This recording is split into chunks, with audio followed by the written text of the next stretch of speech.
morning, dear students, and welcome to today's session.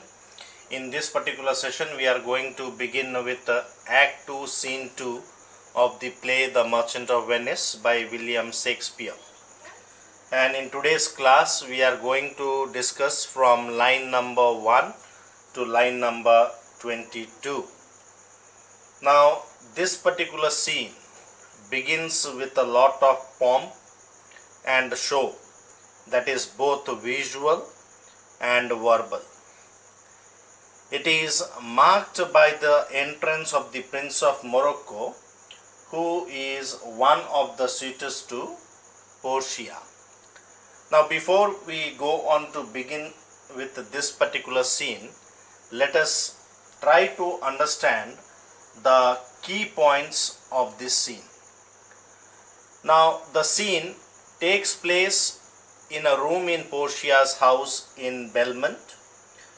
The Prince of Morocco comes to try his luck in the lottery of caskets and thereby win Portia's hand in marriage.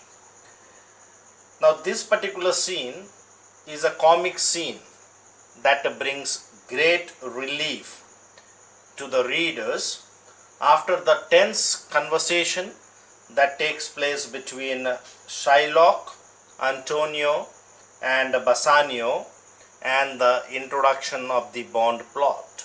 We are already introduced to the bond plot, and we see that Antonio accepts to sign the bond with the Shylock that failing to repay the loan of 3,000 ducats within a time period of 3 months, Shylock would be entitled to cut a pound of Antonio's flesh from whichever part it pleases. So therefore, a tense situation is created because Antonio is going to enter into a fatal bond. So this scene is a comic scene that provides relief to the readers from that tensed conversation.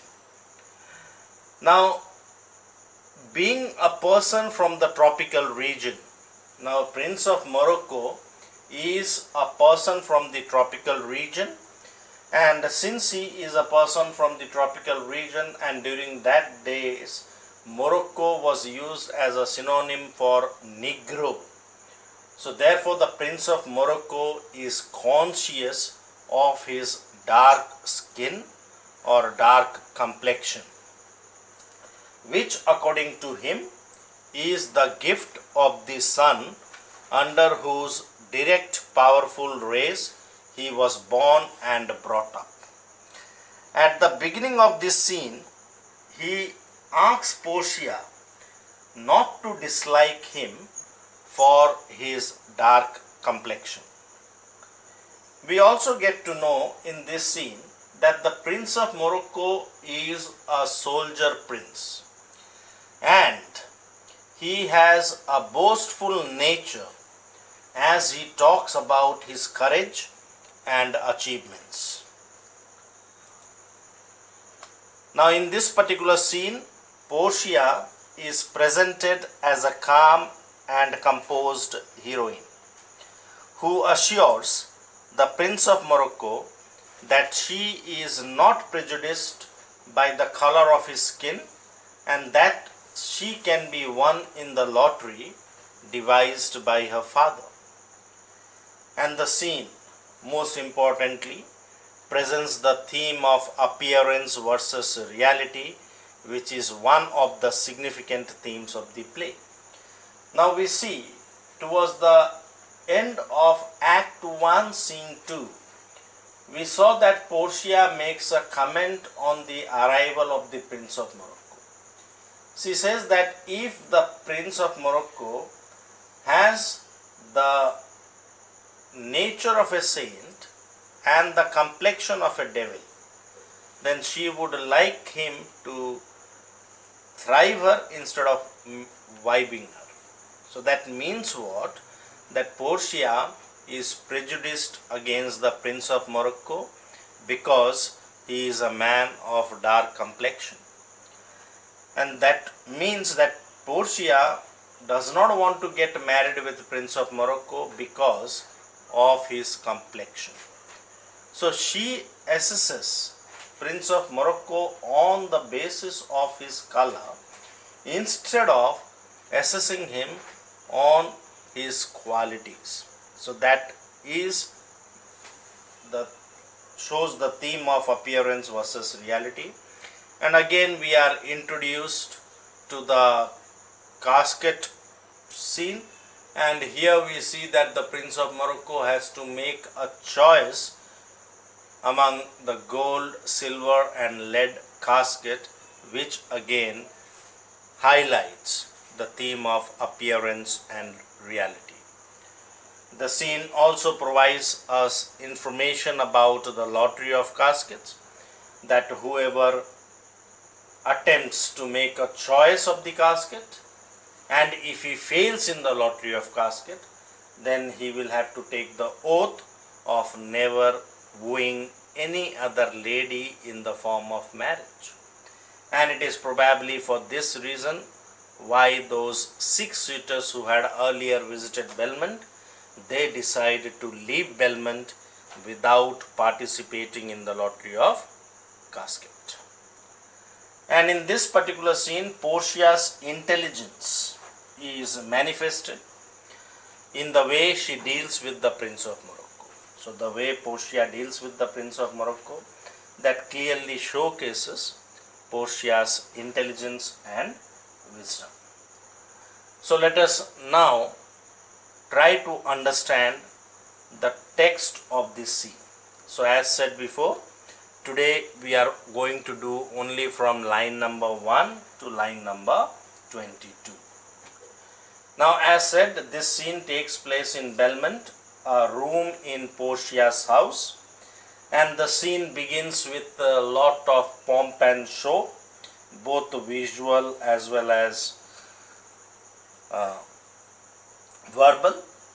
So there is flourish of cornets to announce the arrival of the Prince of Morocco. The Prince of Morocco enters on the stage, and he is followed by his train, by his attendants. Portia, Nerissa and other servants of Portia are also present in the room in Portia's house, and there are also the other attendants of Portia in that particular room. Now the scene begins with the speech of Prince of Morocco, and here he addresses these lines to Portia. And since he is conscious of his skin color, he urges Portia not to dislike him only for the reason that he is a dark complexioned man. So Morocco says, "Mislike me not for my complexion, the shadowed livery of the burnished sun, to whom I am a neighbor and near bred." So Portia, Prince of Morocco tells Portia not to dislike him because of his dark complexion or because of the dark color of his skin. And he informs Portia that this dark color of his skin, the shadowed livery, the uniform dark complexion, is the outcome of the burning, scorching and the bright sun. So this is a gift of the sun. Why? Because he is a neighbor to the sun, and he has been near bred, means he has been brought up in the tropical region. So since, why Prince of Morocco calls himself as the neighbor of the sun? Now the hot countries are near to the equator, and these hot countries which are near to the equator, they are also believed to be nearer to the sun. And since Prince of Morocco belongs to the tropical region, therefore he addresses himself as a neighbor to the sun. And since he lives close to the equator, he receives the direct rays of the sun, and he receives the scorching bright heat of the sun, and that is the reason of his dark complexion. He is born and brought up in the tropical region. And still, we also get to know that the Prince of Morocco is a man of boastful nature. He boasts about himself, about his complexion, about his achievements, about his courage and valor, about his charm and valor. He says, "Bring me the fairest creature northward born, where Phoebus' fire scared thaws the isles." Phoebus here refers to the classical sun god. Phoebus' fire refers to the heat of the sun. Thaws the isle. Thaws means melts, and isles means long pointed spikes of ice. So here Prince of Morocco tells Portia to bring him the fairest creature northward one, to bring him a fair and handsome prince, the most handsome prince with the palest skin, who is born in the northward region, where the rays of the sun are hardly warm enough to even melt the ices.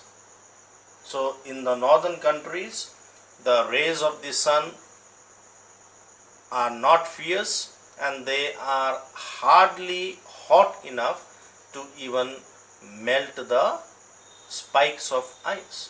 Therefore, the people born in the northern region, they are of pale skin.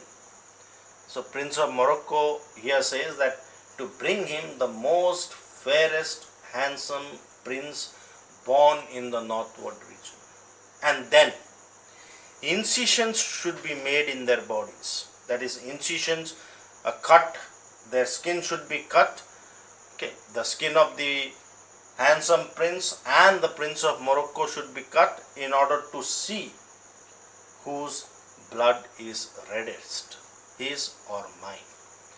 So here the Prince of Morocco makes a reference to the old belief that the most courageous men had reddest blood, while a coward had pale colored blood. So the Prince of Morocco says that if incisions are made in their bodies, it would be proved that Prince of Morocco's blood is redder than the blood of the prince born in the northward region. In other words, he would prove himself to be more brave and courageous than compared to the handsome prince from the northward region. Then he goes on to boast of himself and says, "I tell thee, lady, this aspect of mine hath feared the valiant." He is proud of his complexion, and he is proud to reveal to Portia that it is because of his appearance that even the most brave men of this world have feared him. They are frightened of him. And the best regarded virgins of our clime have loved it too. So it is his complexion which has helped him in winning the affection of the most respected woman of his own native land. And he says that he would not change his hue except to steal the thoughts of Portia. So he is not going to change his color except to win the affections of Portia. However, in response to this, Portia tells Prince of Morocco that in terms of choice, I am not solely led by nice direction of a maiden's size. As far as the condition of choice is concerned, Portia is not entirely influenced by the attractive looks of a person which pleases the maiden's eyes, because she is barred from the freedom of making a free choice of her husband. So therefore, as far as the conditions of choice is concerned, she is not solely or entirely influenced by the attractive looks of a person that pleases a maiden's eyes. And besides, the lottery of her destiny, her fate depends upon the lottery of the casket, which is devised by her father. And this lottery of the casket forbids Portia from making a voluntary choice of her husband. So she is not given the liberty and the freedom to choose her own husband, because her destiny is to be decided by the lottery of the casket. This lottery of the casket, which is devised by her father, had scanted Portia. Scanted means has deprived Portia of making a free choice. It has hedged Portia by his wit. Means Portia's father had bound Portia by making use of his wisdom and devising the lottery of the casket. So therefore Portia is in a situation where she has to give herself as a wife to the man who chooses the right casket. And as far as she thinks, Prince of Morocco, who is a renowned prince, he stands, or he has as fair a chance as any other suitor who had come to participate in the lottery of casket, or who had thought of winning the affections of Portia. Now this is hidden irony. Very ironically, in a very hidden way, Portia addresses Prince of Morocco as a noble prince, but as readers we know that Portia has no liking for the Prince of Morocco because he is a man of dark complexion. And he tells Prince of Morocco, just as an courteous act, that the Prince of Morocco stands as high in her estimation as any of the other suitors who have tried to win the affections of Portia. So today we do till here. We will be continuing with this in the next class. So thank you for watching and have a great day. Please do not forget to like my video and subscribe my channel.